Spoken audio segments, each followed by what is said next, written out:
Right now, Lord, we invite your presence to settle over us like a warm blanket. Let every breath soften. Let every thought grow quiet. Surround this room with your stillness, the kind that silences fear, the kind that knows no rush. We lay aside the noise of today. We release the tension we've carried. And in its place, we receive you, our comforter, our shepherd, our peace. Let your word be our lullaby tonight. Let every verse draw us closer to your heart. As we rest, speak to us, not in thunder, but in whispers. You are near, and because you are near, we can rest. Twilight settles upon Galilee like a blessing. The edges of the day bleed into a gentle blue, the last warmth of sunlight sliding behind the distant hills, wrapping stones and reeds and wild fig trees in a silken hush. Eli comes home in this hour, long after the roosters crow, years after the world has changed, dust clinging to the folds of his robe, and memories weighing heavy on his back. Each step is quiet, tentative, as if the path itself holds its breath, remembering. The small stones on the path are familiar beneath his worn sandals, yet each one feels different, whispering of the years that have slipped by. Night air brushes against his skin, soft as his mother's hands once were long ago. He closes his eyes and inhales the scent of earth, water, distant wood smoke. Everything aches with old stories. Not even the land has forgotten. The old fig tree stands ahead of him, bent gentle in the gathering dusk, its roots weaving deep through dark soil. Its broad leaves shiver in the breeze, catching the golden light like lanterns at evening's gate. Eli's chest tightens. How many times had he sat beneath that tree as a boy?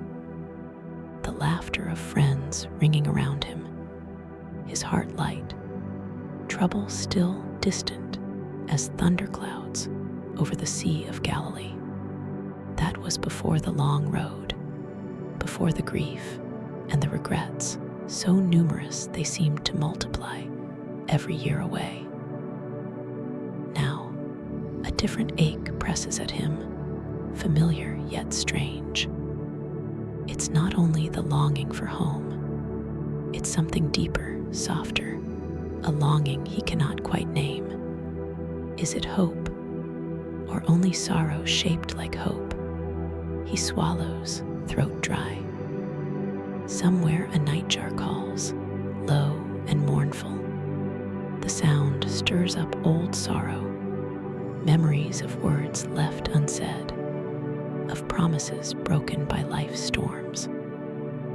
But just beneath the ache, there is another feeling, a quiet call, as though something waits for him in the silence. He steps beneath the fig tree. The world holds him there, between old wounds and new beginnings.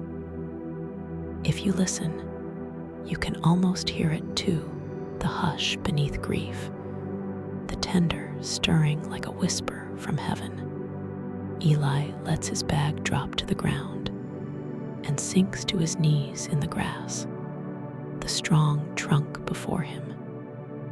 He presses his palm against rough bark, feeling the present and all its trembling uncertainty. He tries to pray. The words come awkward and unfinished, breaking apart like waves on the shore. Father, are you near? No thunder, no sign, just the gentle murmur of leaves.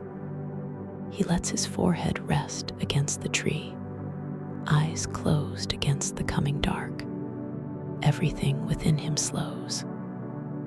There, in the quiet breath between heartbeats, a new question forms, lighter than air, and somehow, impossibly, sweet. Could rest truly be near? The night deepens, drawing shadows long and cool. Above, stars begin to pierce the navy sky, quiet as blessings. Eli does not flee from his ache. He lets his aching heart rest in the silence, hoping, wondering, and longing for something more. Perhaps you too have come home tired, burdened with things the world does not see. Perhaps you hunger for a rest that is more than sleep. But what if the ache in your heart is not emptiness, but the very place where he longs to meet you? Eli does not know the answer, not yet. He only listens to the fig leaves whispering over him, and to the silence where a gentle voice might be waiting, shaping the darkness for something tender and new. The story does not close here. Beneath grief, a quieter call still breathes, unanswered, inviting him, and you to stay a little longer. What might that call sound like if you truly listened? Eli sits under the fig tree as dusk slips into true night, the sky braiding black with indigo streaks, lantern lights flickering far off toward the homes he left behind. Grass presses soft against his ankles, and in the stillness, memory awakens. He becomes again the boy he once was, sun-browned and laughing, chasing locusts and shadows beneath branches heavy with fruit. So much time has passed, yet beneath these boughs, the sense of home returns, a fragile, almost forgotten comfort. He can hear the echo of his childhood laughter, see his younger self swinging from a low limb, shoes muddy and joy uncontained. Back then, he believed the world was simple. Love was an easy thing, as close as a parent's arms, as sure as sunset. Before exile, before regret, before heartbreak hardened the tender places inside. But tonight, as the air grows sweet and mild, Eli wonders if anyone ever truly saw him back then. Did they understand the dreams scattered like seeds beneath these leaves? Did they see the wounds long before he could name them? Did anyone notice when his eyes clouded with questions, too grown up for his years? He sighs, burdened by the weight of forgotten days. His hands trace idle circles into the soft earth. The silence feels purposeful, layered, almost as if it is waiting for something or someone. Then, suddenly, without footsteps or warning, the silence itself seems to soften. Leaves hush, and the air folds thick with unseen presence. Eli lifts his eyes, heart thudding. Someone stands at the edge of the circle, a shape gentle in the blue-dark gloom. No condemnation radiates from him, only a gaze deep, knowing, and impossibly kind. Eli's breath catches. He recognizes the Jesus from stories whispered in childhood and remembered in exile. The teacher, the rabbi, the friend of the weary. But this encounter feels different. Jesus' eyes do not search for Eli's failures or demand explanations for years lost. Instead, his gaze lingers, as if seeing through the layers of time to the laughing boy, the hidden pain, the secret hope that never quite died. In the soft blue light, Jesus does not come closer, he waits. For a heartbeat, Eli cannot speak. He feels the instinct to hide, to cover the reminders of where his journey has gone astray. And yet, something in the warmth of Jesus' presence untangles his shame. No words pass between them, not yet. Only a gaze. Deep love pours out, not with force, but as a quiet tide, filling the space between regrets and hope.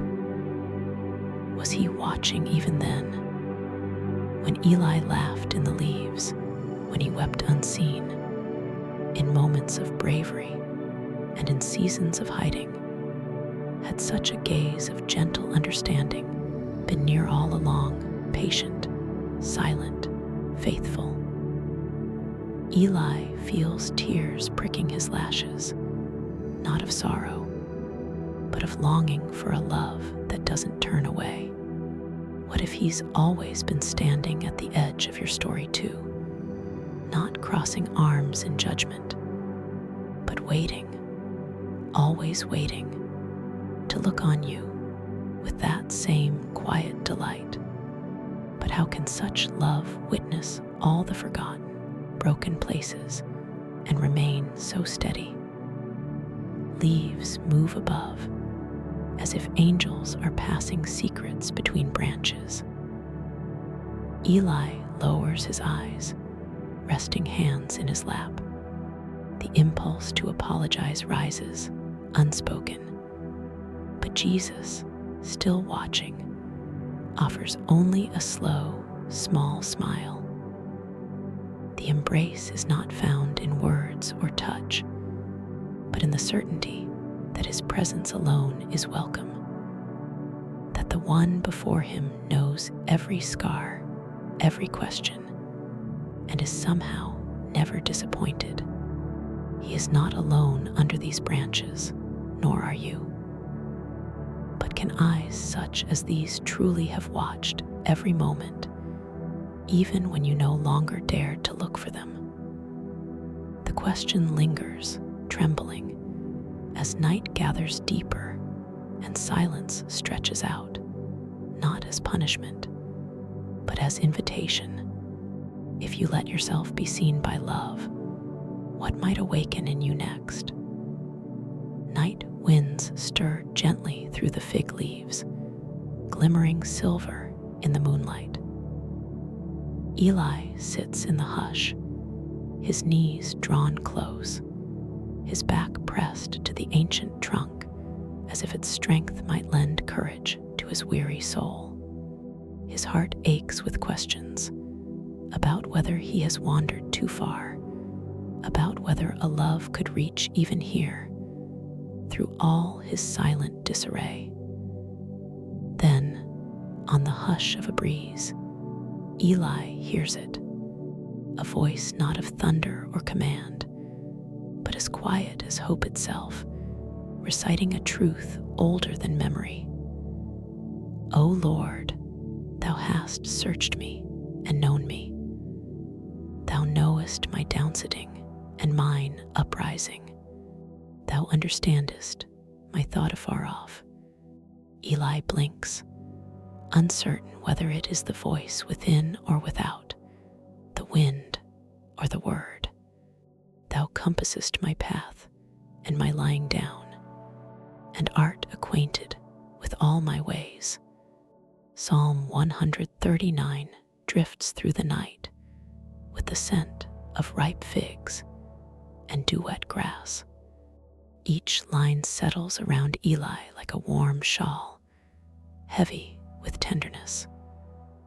Before he can think to resist, his heart leans into the ancient comfort. For there is not a word in my tongue, but lo, O Lord, thou knowest it altogether. Thou hast beset me behind and before, and laid thine hand upon me asterisk. Could it possibly be true? Has every faltering step, every shadow-walked road been seen, not with disappointment, but with knowing care? Eli remembers the storms, feet slipping on stony ground, prayers scattered, hope drowned out by fear. Was the divine really there each time his courage failed, attentive and near in every dusk and dawn? The words settle deeper. Whither shall I go from thy spirit? Or whither shall I flee from thy presence?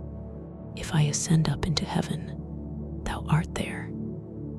If I make my bed in hell, behold, thou art there asterisk. He feels the gentle ache of being truly seen, not for his best face, not only in the sun-dappled triumphs, but even in the cold, silent nights and secret weeping. If I take the wings of the morning and dwell in the uttermost parts of the sea, even there shall thy hand lead me, and thy right hand shall hold me. The voice falls silent, but the scripture does not depart. It wraps Eli's soul and will not let go. He wonders, is there a love that follows this closely, never turned aside by the brokenness it finds? But what if the moments we most wish to hide, the disappointments, the shattered plans, the closed doors, are the very places where God's hand lingers the longest? A wave of peace edges against Eli's turmoil. In the stillness, he realizes that perhaps he has never, in truth, been unwitnessed or left adrift. His soul wants to close the old wounds, to rush toward relief, but the word will not finish so quickly. It asks him to stay, to rest in the uneasy grace that someone saw it all, loved through it all, and still will not turn away. Where do you imagine you were most hidden, most lost? Perhaps that is also the place where he was nearest, waiting for you to simply listen again. The moon rises higher, light drawing glints from the fig tree's dark fruit. Eli sits, heart full of longing and unease, the psalm echoing between his ribs. Such knowledge is too wonderful for me asterisk. Yet tonight, he does not close the door on its comfort. He lets it remain unfinished, open as the sky, trembling as a question to carry through the night. And if you let your own questions remain, if you listen in the stillness, what could you hear next? The softest shadows flicker on Eli's face as he shelters by candlelight, night wind tugging at the flame. In this gentle hush, the boundaries of memory grow thin and dreamlike. He feels both present and far away, as if invited to look back through time by a presence too tender to rush him. He breathes deep, allowing his mind to wander the silent rooms of his childhood home, the narrow lanes, the echo of sandals seeking purpose on Galilean shores. Tonight, he dreams not of his own failures, but of others who once began as fishermen and became something more. He sees the story, Jesus by the water, the smell of brine and nets still clinging to rough hands, faces much like his own, weathered by labor, resignation shining quietly in their eyes. No one expected anything great of them, least of all themselves. Then the words come clear and vivid, spoken as if into Eli's own heart. "Follow me, and I will make you fishers of men." No tidy explanation, no demand for perfect faith, just invitation, spoken with a love that wants nothing more than the heart's. Yes. Eli's heartbeat slows, his spirit drawn into the scene. He sees Simon, Andrew, James, and John, none noble, none rich, none especially devout by the world's standards. Yet, Jesus calls them not because of what they have done, but because of who he is. Eli wonders, was there a calling set on his own life, even in his silence? Even when he ran from hope, or forced his dreams to sleep beneath the ache of disappointment. He remembers the times he waited for thunder, for flashing signs, and forgot that love often comes so softly that it is almost missed. Perhaps calling is not only for the bold, but for the weary, the hidden, the battered by life. Maybe it is for every longing heart beneath every old fig tree. The memory scene grows warmer. Jesus kneels near the water, washing the sand from his feet, looking across to where Eli sits hidden in the dream. The invitation does not change, even now. Come, follow. It is not a summons to greatness, only a gentle bid to come near, to belong. Eli's fingers tremble. All these years, had the invitation remained, even while he wandered in shadow, even when he believed the silence meant abandonment. But what if your reluctance, your running, has not disqualified you? What if the very ache, the quiet longing in your chest, is itself the proof that you were always meant to hear his call? The candle guttered, wax trailing slowly, yet the darkness does not feel empty. Somewhere in that space between waking and sleep, Eli lets his heart ask, could it be that I am called still? The answer does not come as certainty or explanation.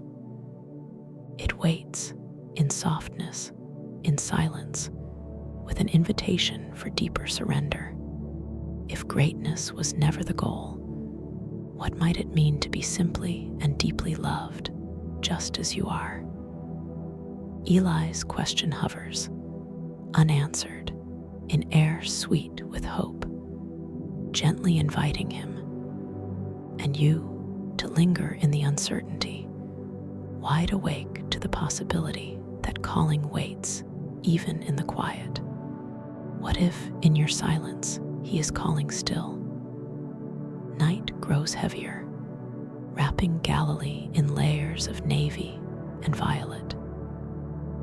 The air cools, and Eli draws his robe closer, caught somewhere between regret and the fragile safety beneath the fig tree. He lets his mind slip back to the storms. Betrayals sting, sickness gnawing at hope, dreams that felt holy but withered before they had a chance to grow. The world told him to be strong, to keep walking, but sometimes the ground gave way and the sky spilled ache, lightning striking close, rain soaking every secret wound. Eli expected to feel alone then, exiled by sorrow, marked by failure. Each bruised memory pressed him further from joy, and further, it seemed, from God. He closes his eyes, feeling the tears prick at the old scars. But softly as a midnight tide, Jesus appears in Eli's memory, quietly stepping into each sorrowed scene. At first, Eli resists. He wants to shield his worst days, but Jesus lingers, unafraid. Betrayal. Eli stands outside a friend's doorway, words of trust fresh ruined on his tongue. He expects shame, but Jesus touches his shoulder, eyes gentle. Sickness. The aching nights alone, breath thin, hope stretched to breaking. Jesus sits at the edge of the bed, a silent presence in the shadows, not healing yet, but holding. Dreams lost. The plans built so carefully, toppled by storms of circumstance.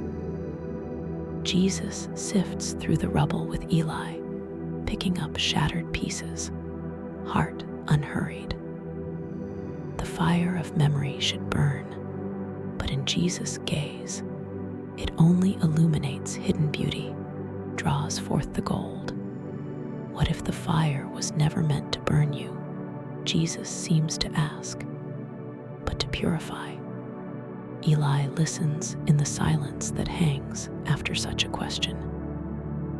He sees, in slow waking, that Christ was present in every ache, working a quiet mercy behind the curtain of sorrow.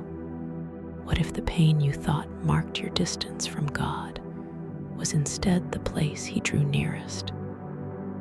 Eli exhales, confessing aloud his belief that God had left him. But Jesus does not scold.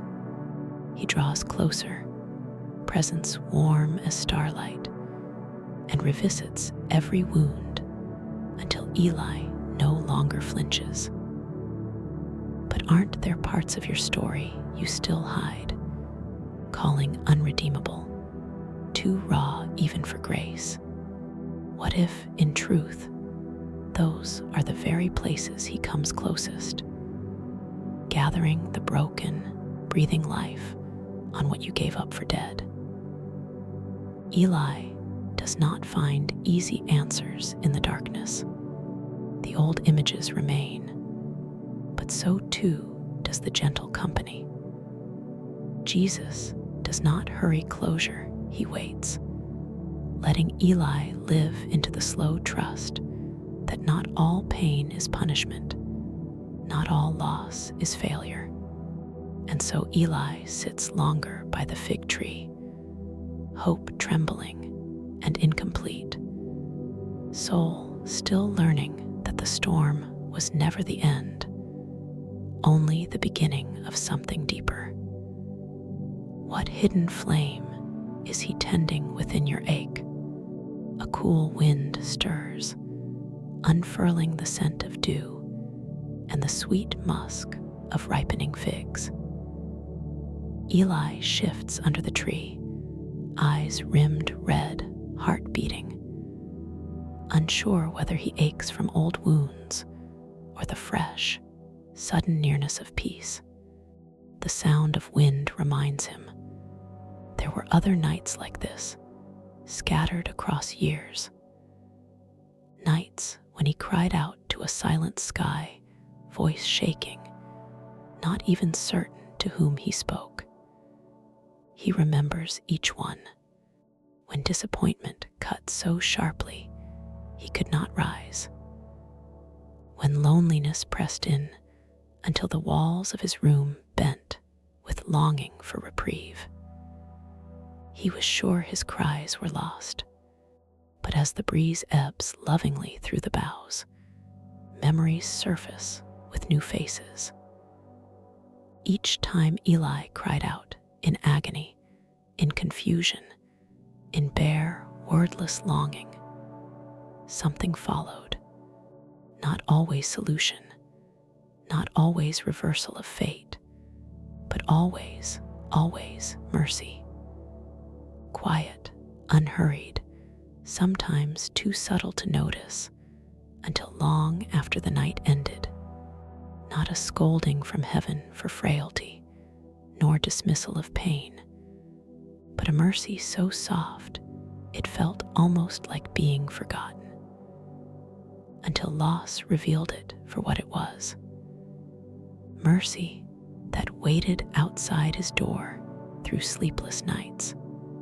Mercy that sent a neighbor with bread, or a sunrise that broke upon weary eyes, or the unexplained warmth that arrived in the heart when hope had run out. Eli realizes the pattern.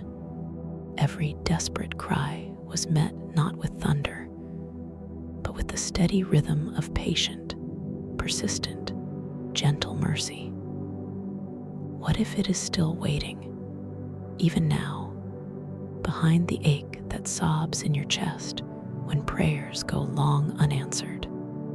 Eli sighs, leaning his head back, letting moonlight spill onto his brow. He wonders how many times he missed mercy because he expected punishment.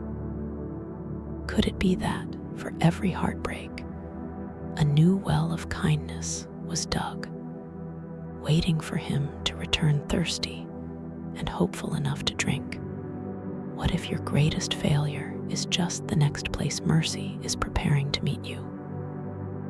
Eli lets his body relax, the knots not quite leaving, but loosening by degrees. He recalls the verses. It is of the Lord's mercies that we are not consumed, because his compassions fail not. They are new every morning. Great is thy faithfulness. He lets them move slowly, from memory to meaning, from words to lived hope. The breeze tickles his face. He lets himself rest, asking, is that what's waiting still? Mercy for this moment too.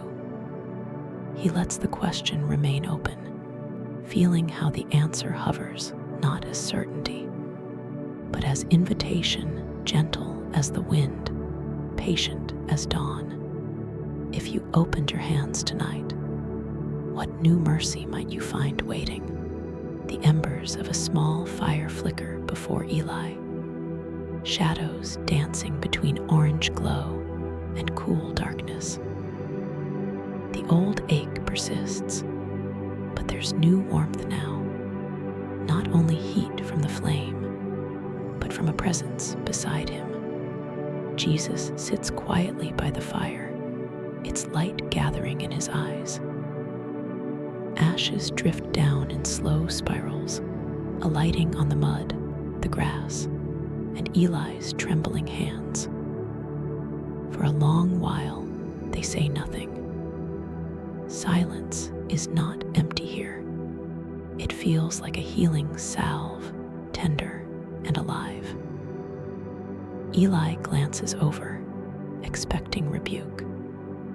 The shame of his past, the scars still tender, the voice that keeps repeating, unworthy. He is braced for the words he believes must come, the stern correction, the tallying of faults. But Jesus turns, and the lines around his eyes are weariest with compassion. He waits, patient, then simply says, "Come and be clean." The words are gentle, spoken without weight or force, but they settle upon Eli like a covering.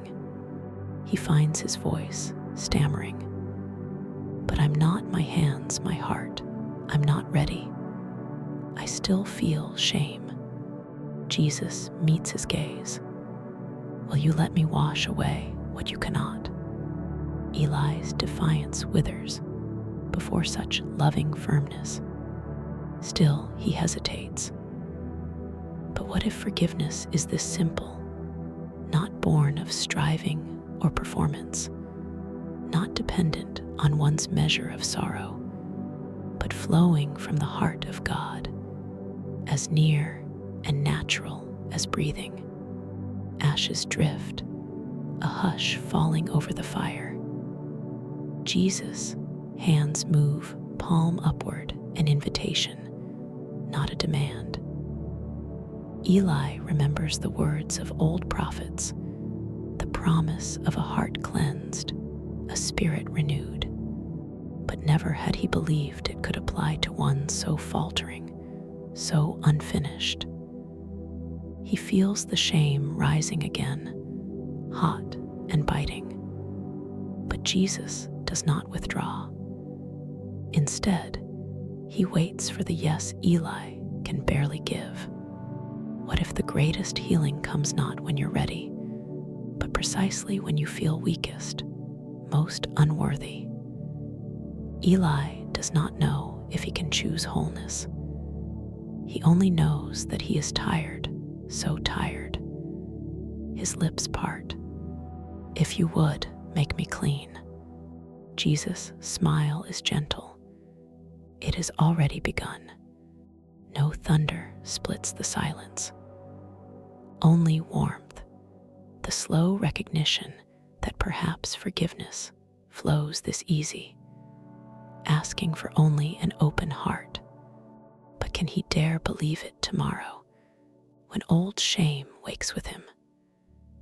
The question remains, like embers glowing in the dark, promising more warmth if he will only draw nearer.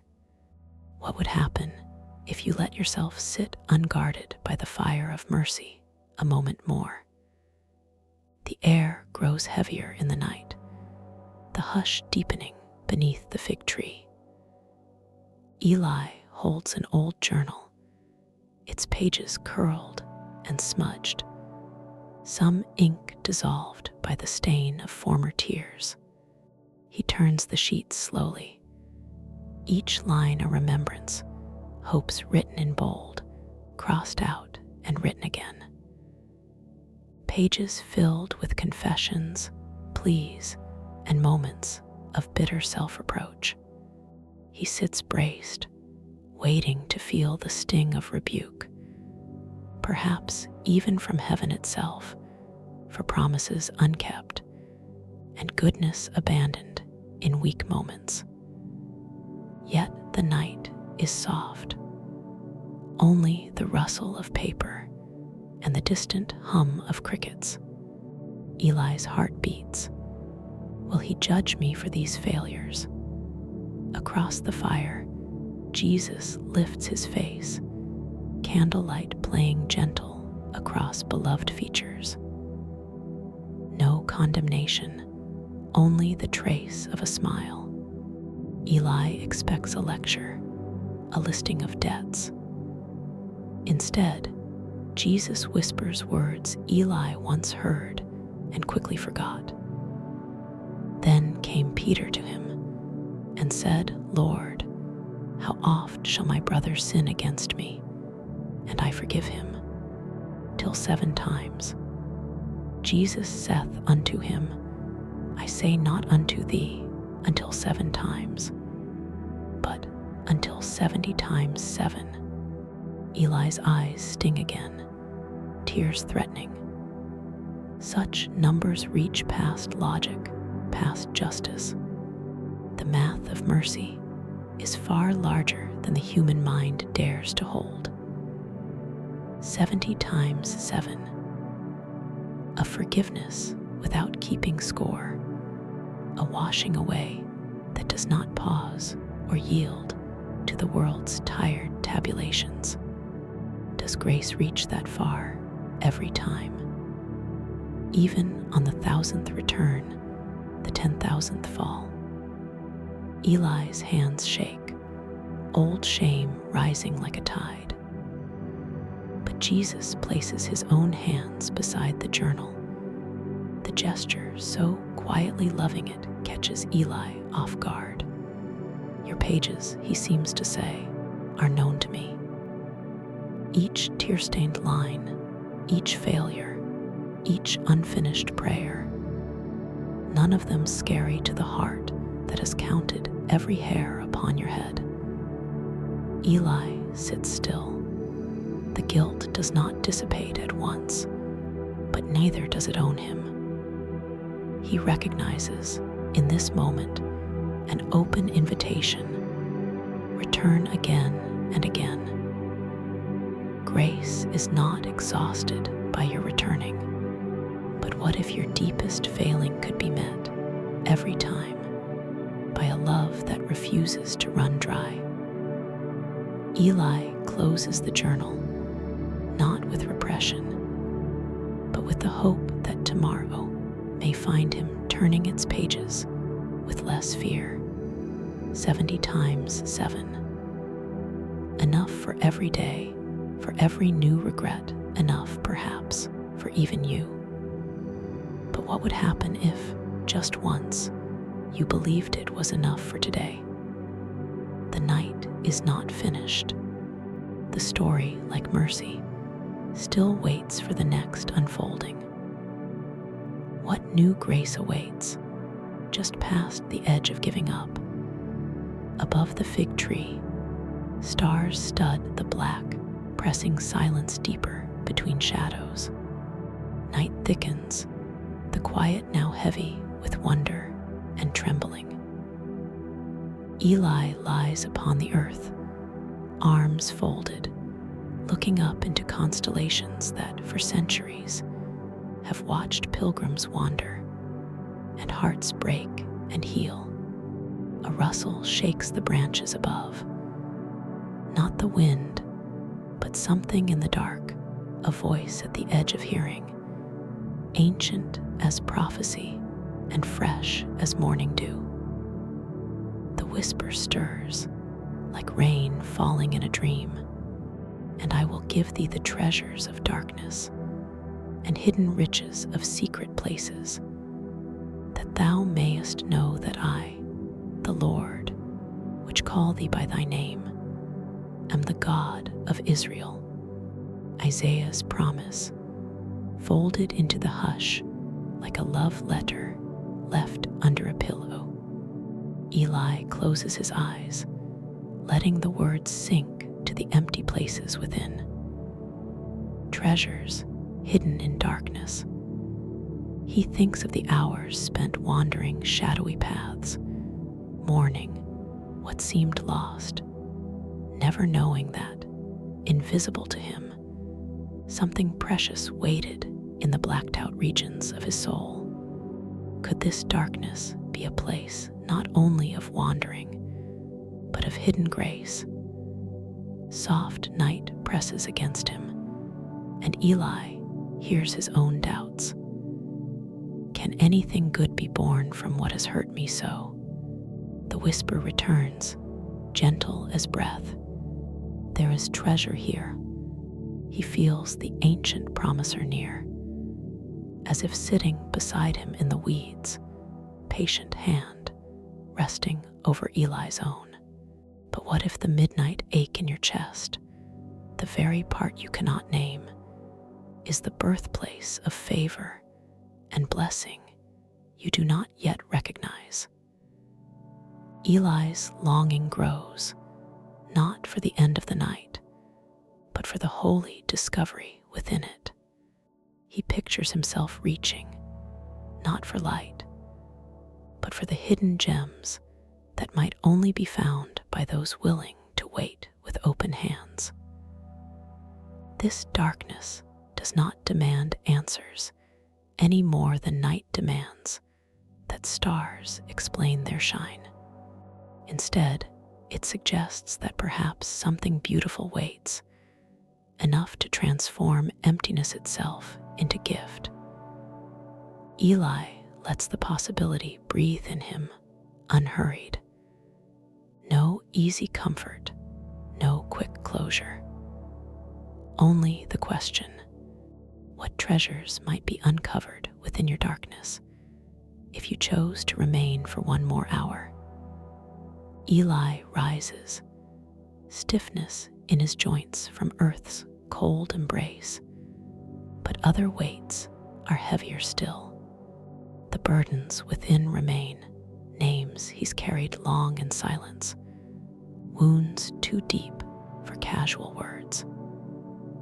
He moves carefully, as if each step might shatter a memory, as if even the darkness would turn away from the heaviness he lugs. Regrets for harm he's caused, sorrows for the hurts of others, griefs for what went unnamed and unspoken. He tries to pray, to unload it on the ground, but finds his fists clenching tighter. Jesus walks with him again, feet silent in the grass, the fig leaves parting before him as if they know the mercy drawing near. Eli looks at him sideways, torn. "How do you set free what you've carried so long?" he asks, barely more than a whisper. Jesus does not answer at once. Instead, he kneels, hands open before him, inviting Eli to do the same. "Lay it down," Jesus says softly. But how? To name the pain would be to fear it again. To let go seems like letting it define him forever, or losing the meaning gathered from years of silent endurance. Eli hesitates. What if the burdens we carry are the only thing we know how to hold? But what if surrender is not losing, but finally daring to trust that our hands are no longer needed to keep the sorrow alive? Jesus watches gentle. His patience does not press, does not rush. It only waits, like the earth waits for rain. For a moment, Eli tries. He uncurls his fingers, breath trembling. Nothing spectacular happens. There is only the space made by loosening his grip, space for love to fill the emptiness left behind. He glances at Jesus. "Will you hold it for me?" A smile, calm and tender. "Always." Eli feels the ache lessen barely. But truly, beaten down weights, shifting quietly in the night. What if the burdens you most fear surrendering are the ones God most delights to carry? He keeps his hands open just a moment longer, not because he is ready, but because he is too tired to hold it all alone. But how will he face tomorrow empty-handed? The answer is not given now. The invitation lives on, stretching between their hands. If you could let go for a breath, what might rush in to fill the space you create? Memories stir with the wind, moving across Eli's heart like shadows running through grass. Faces flicker before his eyes, some beloved, others jagged with old offenses.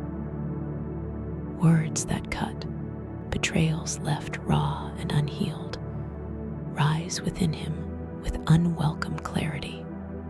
Though he flinches, he cannot turn away. He relives the moment trust was broken, the sharp snap of harsh speech, the silent rift that grew into silence between once friends. Pain comes swift, a half-healed wound reopened. He recoils, tears springing in reflex. He expects Jesus to turn his face, maybe to leave him with the ache, unshared, unhealed. But Jesus does not move away. Instead, he draws nearer, never flinching at the ugliness. His eyes do not condemn. They echo deep wells of heartbreak and compassion, as if every pain Eli feels has been known before. With a tenderness that startles, Jesus reaches toward Eli's heart, not to dissect or analyze, but to gather. Each wound, each hidden sorrow, he receives like a shepherd gently gathering lambs scattered by storm and fear. Eli is wordless. No apology, no eloquence can touch the depth of what stirs within him, or what is given to the hands that hold it now. What if the pains you carry, the unspoken, the unspeakable, are not shameful to him, but precious. What if the divine hands are large enough to hold what no words can name? Jesus' presence is unwavering, constant. He is not in a hurry to fix or to rush past the story. He simply gathers as long as there is pain that needs holding. Eli's shoulders begin to fall, pulled by something weightier than sorrow, the gravity of being understood without defense. What you fear makes you too much for any friend is to him the very reason he draws nearer.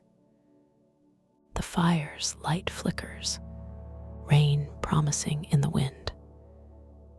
Eli remains, caught in the tension between his pain and the open arms that gently enfold every part. Can divine hands hold it all, and maybe, just maybe, heal it too? He does not know yet, but the question hums in his chest, unfinished, inviting him and you to lay a little more upon the waiting arms of love. What still needs to be gathered from your past tonight? Dawn is far yet. The sky thickens with clouds, edging out the stars. Weighted with memory, Eli listens as the world grows quiet, the only sound, the ancient rhythm of his own breath. At last, he finds the courage to ask what he most fears. How can I let go of them? His voice is hoarse, tired, holding years of resentment and misunderstanding. The faces of those who have wounded him return, softer now in the uncertain light. He waits, expecting Jesus to give him a formula, a roadmap for forgetting, or a stern command to just move on. But Jesus does not force. He sits with Eli in compassionate quiet, rain beginning to patter on the fig leaves above. At length, he says, to forgive is not to forget, but to entrust hurt to my hands, so your story can move forward again. This answer surprises Eli. There is no pressure, only an open-handed invitation to forgive, not so the past will vanish, but so the chains can fall from his heart. Release what must fade so something new can bloom. Eli trembles. He is afraid to let go of the story he's carried so long, afraid if he surrenders, the pain will define him, or that he will lose the last piece of himself that remembers what was lost. But what if forgiveness is less about them, more about your own freedom? What if the true beginning of healing is found not in justice, but in gentle release? Jesus does not speak again. He gives the silence time to settle, lets the clouds spill out quiet rain, waiting for Eli to decide. Eli asks, will it hurt less if I do? A loving smile, it will begin to. He tries, faltering at first.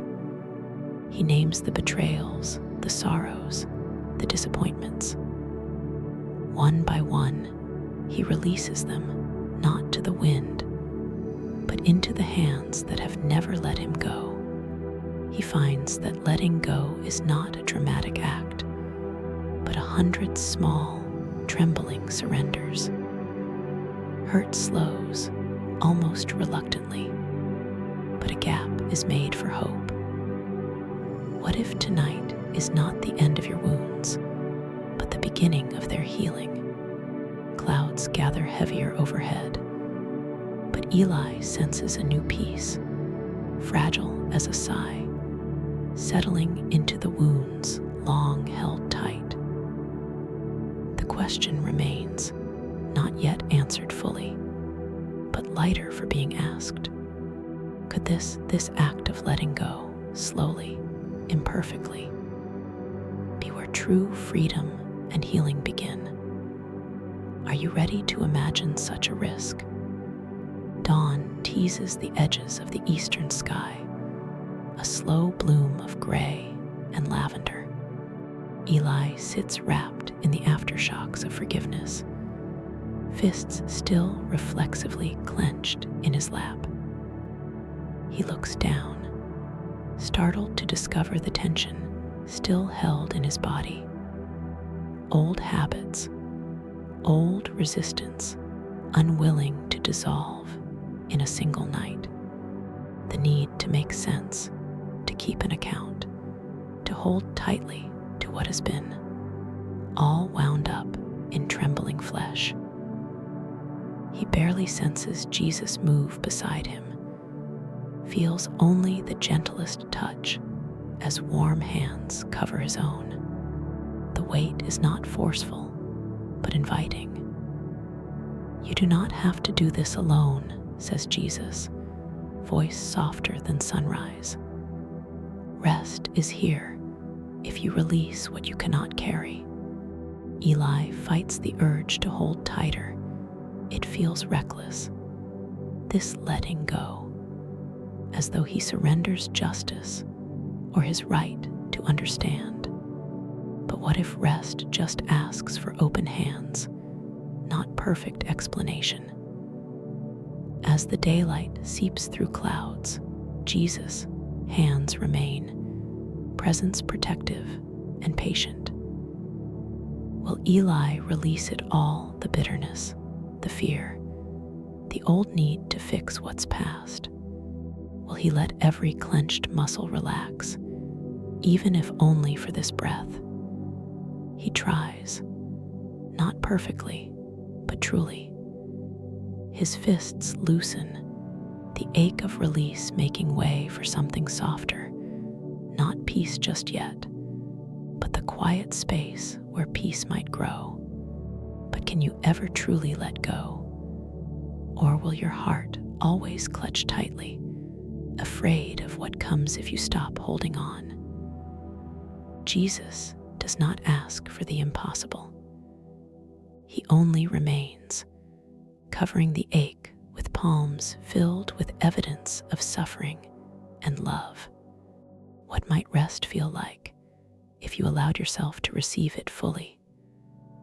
Dawn grows, shy and persistent, but full closure still hovers out of reach, as gentle as a promise not yet seen. Perhaps the real rest comes not in the absence of struggle, but in the nearness of one who never turns away. Are you willing to unclench, if only for one more moment? The new day tiptoes shyly into Galilee, pale gold, threading the tangle of fig leaves. The air is soft and full of birdsong, but quiet lingers in the space where old sorrow once lived. Eli is slow to rise, not because his body is weary, but because something more precious stirs, a hush that feels like awe. He traces, in his memory, the winding roads of his journey, streets empty save for his own footsteps, nights when loneliness pressed close, days when the future's silence had seemed a proof of being abandoned. Now, with the soft light sifting through leaves, he senses a subtle shift. He catches a glimpse in shadow, in memory, of unseen footprints that once matched his own.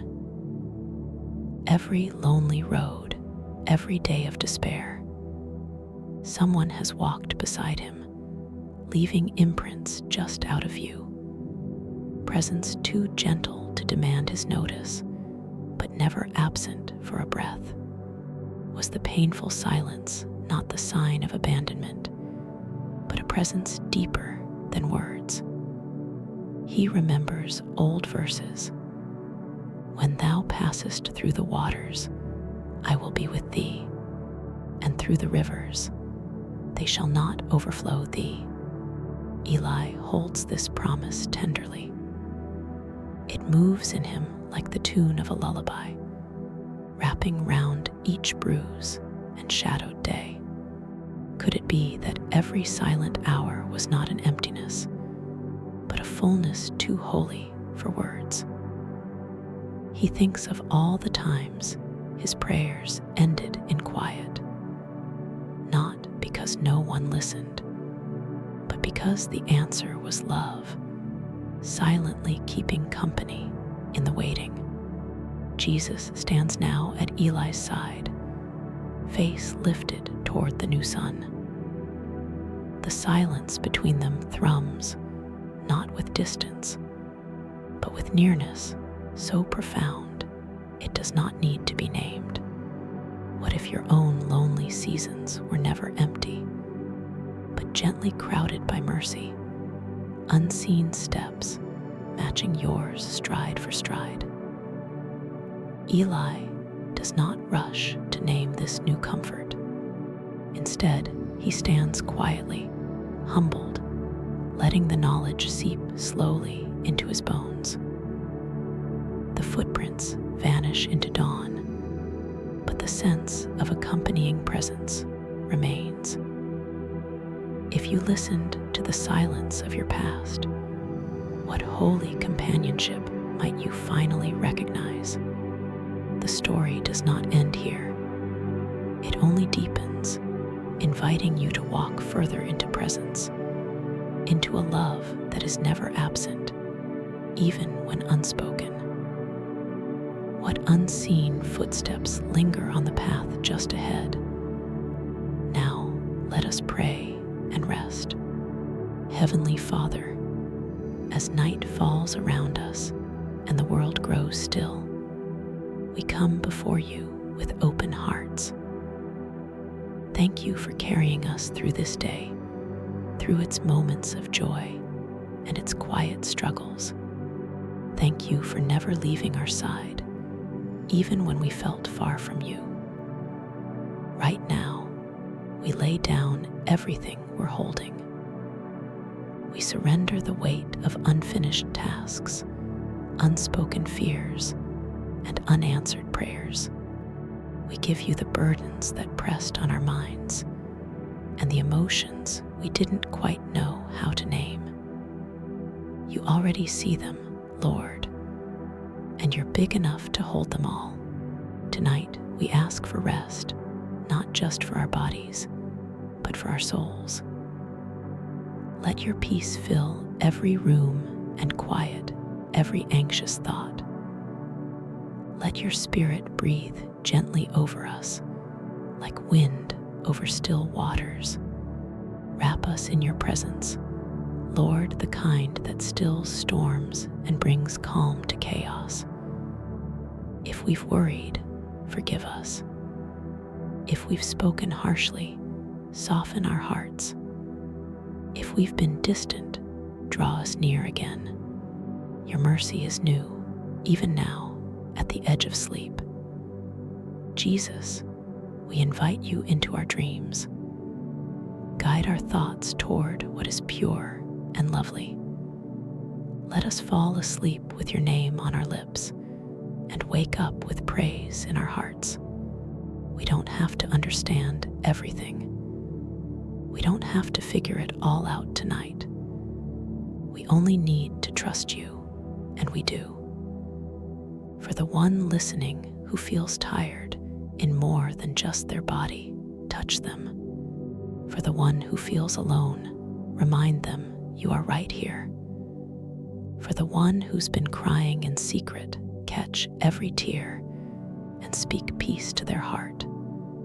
You see them, you love them, and you are not finished with their story. Lord, protect us through the night. Let no fear steal our rest. Let no lie take root in our thoughts.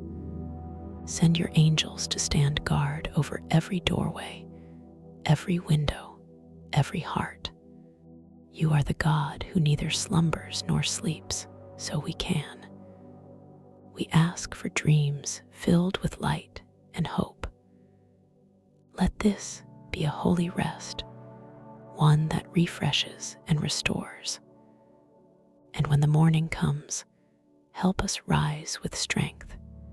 Give us new eyes to see your goodness and new courage to walk in it. We thank you in advance for how you'll meet us, even while we sleep, because you are not just the God of the day. You are the keeper of the night. In the precious name of Jesus, we pray. Amen.